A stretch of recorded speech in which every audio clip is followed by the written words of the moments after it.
제가 먼저 말씀과 함께 28페이지를 읽도록 하겠습니다. 예수님은 십자가를 지시기 전에 겸손과 섬김의 모범으로 제자들의 발을 씻겨 주십니다. 이와 같이 서로의 발을 씻어줄 것을 간곡히 당부하십니다. 그리고 제자들 중 한 사람이 자신을 배반할 것인데 그 사람이 유다임을 넌지시 알려주십니다. 이 말을 들은 유다는 황급히 자리를 떠나버리지만 예수님은 그럼에도 불구하고 서로 사랑하라고 말씀하십니다. 베드로는 예수님을 끝까지 따를 것이라고 큰 소리쳤지만 예수님은 베드로가 예수님을 3번 부인할 것이라고 예언하십니다. 오늘 이 13장의 하이라이트는 세족식입니다. 예수님께서 제자들의 발을 씻기신 이 세족식 이야기 다음에 유다의 배신 이야기, 그리고 서로 사랑하라는 예수님의 말씀, 그리고 그 뒤에 베드로의 부인 이야기가 등장합니다. 이 이야기들은 예수님의 세족식 사건이 얼마나 위대한지를 보여주는 장면이라 할 수 있겠습니다. 오늘 13장의 말씀을 통해서 우리 예수님께서 우리에게 주시는 겸손과 사랑의 메시지를 기억하시고 이 새벽에 그렇게 되기를 간절히 기도하시는 저와 여러분이 되기를 소망합니다. 첫 번째 우리가 기도해야 될 제목은 매사에 겸손하게 하여 주옵소서, 이렇게 기도하시기 바랍니다. 오늘 우리가 읽은 말씀 14절과 15절의 말씀 우리가 함께 읽어보겠습니다. 14절과 15절 말씀 시작.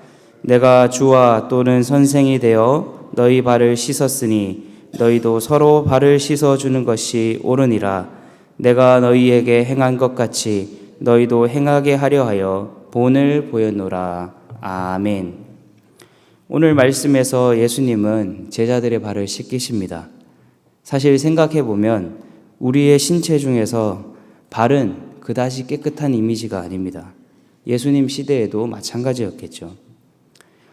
고대 이스라엘 사회에서는 종이 주인의 발을 씻는 문화가 있었습니다. 그런데 그 종은 이방인이었습니다. 다시 말해서 아무리 종이라고 하더라도 같은 이스라엘 사람이면 주인의 발을 씻어주는 그런 문화는 없었다는 것이죠. 그런 의미에서 예수님이 제자들의 발을 씻기신 것은 충격적인 사건입니다. 제자들도 선생의 발을 잘 안 씻기는 마당에 선생님이 제자들의 발을 씻겼기 때문이죠. 그러면서 예수님은 자신이 그 행동을 보여준 것이 본을 보이기 위함이다 라고 말씀하십니다. 이 세족의 의미는 높은 위치에 있는 사람이 낮아지는 의미가 아니라 그런 의미도 포함하고 있지만 우리 모두가 하나님 앞에서 낮아지고 겸손해야 된다라고 하는 의미를 가지고 있습니다. 하나님 앞에서 교만하지 않고 늘 겸손함으로 하나님을 위해 사는 것이 바로 참된 제자의 도리다라고 하는 것이죠. 가끔씩 보면 나이 드신 분들이 앞장서서 일을 하실 때가 있습니다. 그때 나이 어린 사람들은 좌불안석이 되죠. 저도 늘 어린 사람들 축에 있다가 청소년부에서는 나이 든 사람의 입장이 될 때가 있습니다. 그러면서 제가 솔선수범해하면서 무엇인가를 할 때의 그 마음가짐은 나의 이런 모습을 통해서 우리 학생들이 더 예의 바르고 겸손해지면 좋겠다라고 하는 마음이 든다는 겁니다. 우리가 가정에서도 교회에서도 그리고 사회에서도 권위의식에서 벗어나 낮은 모습으로 섬기게 된다면 우리는 하나님 앞에서 더욱더 겸손하게 살아갈 수 있습니다. 예수님은 제자들의 발을 씻기시면서 하나님 앞에 겸손한 자가 되기를 구하셨습니다. 그리고 우리들 역시 하나님 앞에서 겸손한 자가 되기를 원하십니다. 예수님이 보여주신 본을 통하여서 더욱 겸손해지시고 여러분이 있는 자리에서 겸손한 삶을 살아가시기를 간절히 소망합니다. 그래서 이 새벽에 기도하실 때에 주님 더욱 겸손한 삶을 살게 하여 주옵소서, 이렇게 기도하시기를 간절히 소망합니다.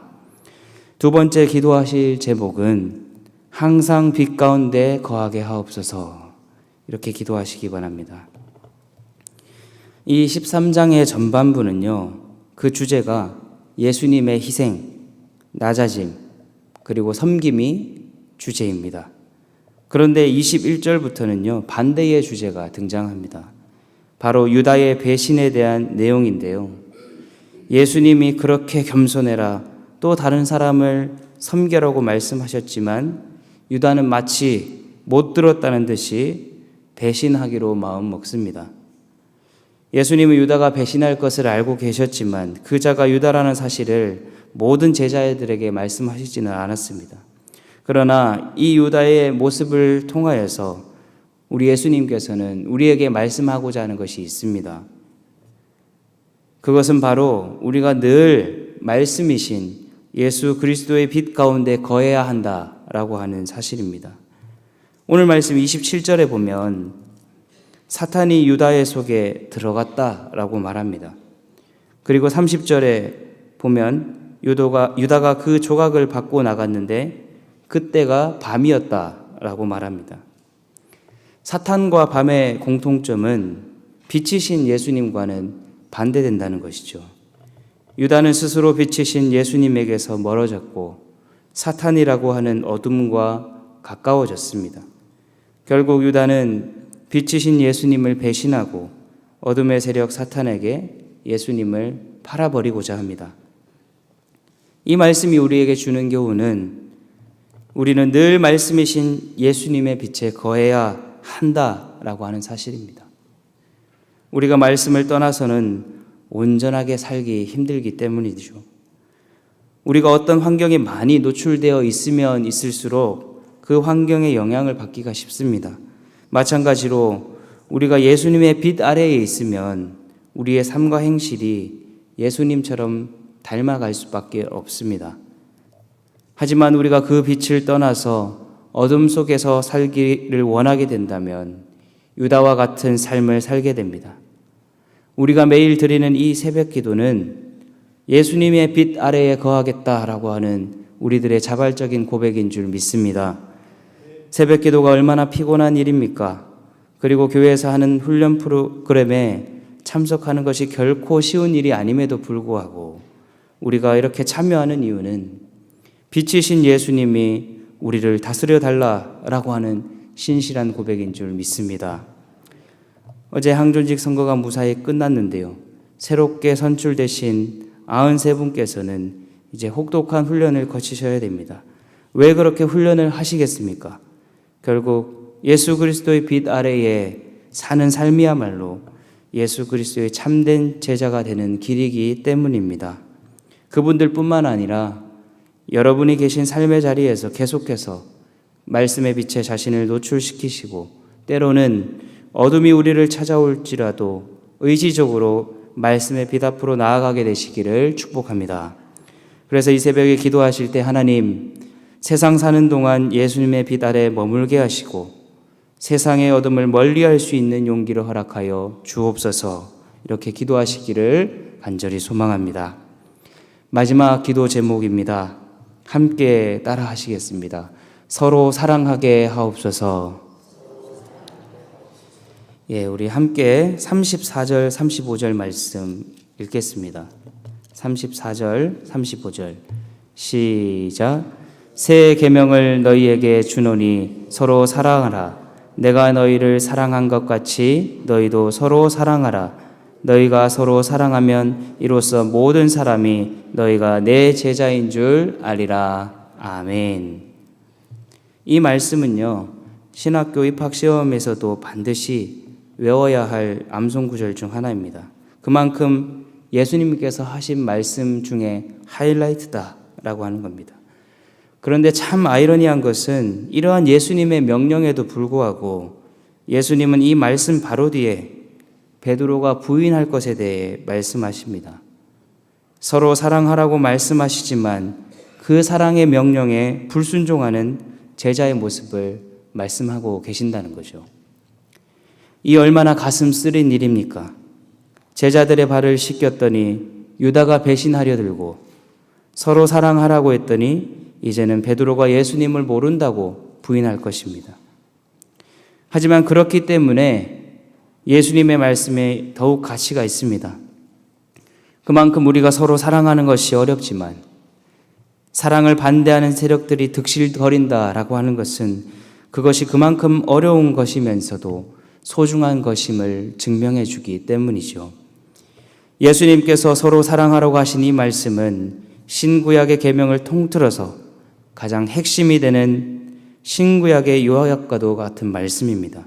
바꾸어 말하면 예수님이 우리를 사랑하신 이유는 우리가 사랑받을 만한 사람이기 때문이 아니라 사랑받을 자격이 없는 사람임에도 불구하고 사랑하셨기 때문에 더욱 위대하다라고 하는 겁니다. 배신을 일삼고 예수님을 모른다고 고백하던 우리들을 향해 예수님은 지금도 우리를 향하여 사랑의 손길을 내미시고 우리가 서로 사랑하기를 하나님 보좌 우편에 앉으셔서 중보하고 계십니다. 여러분 주변에 사랑하기 힘든 사람이 있습니까? 우리가 사랑하기 쉬운 사람을 사랑하라고 말하는 것이 아닙니다. 사랑하기 힘든 사람을 사랑할 때 그 사랑은 참 사랑의 의미를 지니게 될 줄 믿습니다.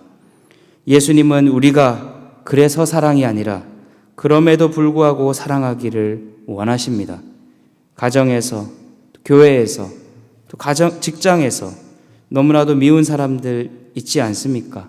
그럴 때 꼭 기억하십시오. 나도 하나님 앞에서 원수 같은 사람이었지만 하나님께서 우리를 용납해 주시고 사랑해 주셨다는 사실을 꼭 기억하시기 바랍니다.